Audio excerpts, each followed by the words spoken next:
Thank you very much, Susan, and thank all of you for being here to celebrate lives, to celebrate security, to celebrate commitment and love of others, many of whom we never knew and we don't know. There's a parable of a man who looked back on his life and saw it as an endless series of footprints in the sand. At times there were two sets of footprints side by side, and he remembered these times as happy times.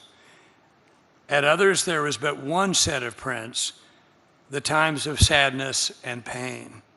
He confronted God and asked him why he had ceased to walk beside him when he most needed him and most needed his support.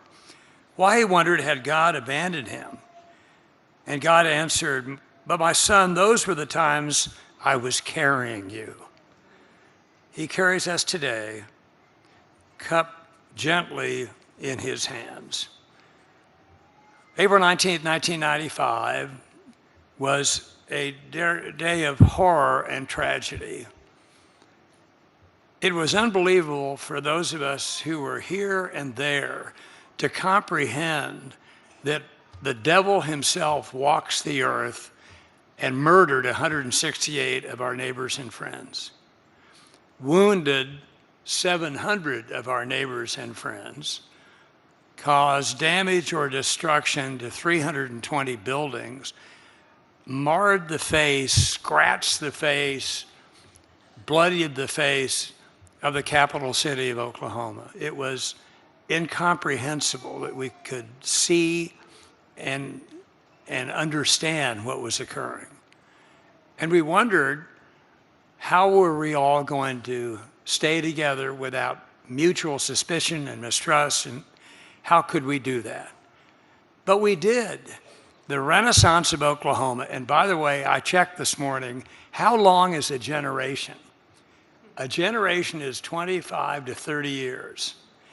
And why is it a generation? Because you grow up, you get married, you have children, it's another generation. And think of the blessings we have with all these young people at our schools. I was chairman of the Board of Regents of OU for a while, and it's really amazing to me that a significant minority of the students that are coming to OU are from Texas, of all places. And what is significant to me is that people who are graduating from that university are largely staying here. The contrast between then and now is very dramatic. God continues to hold us in his hands.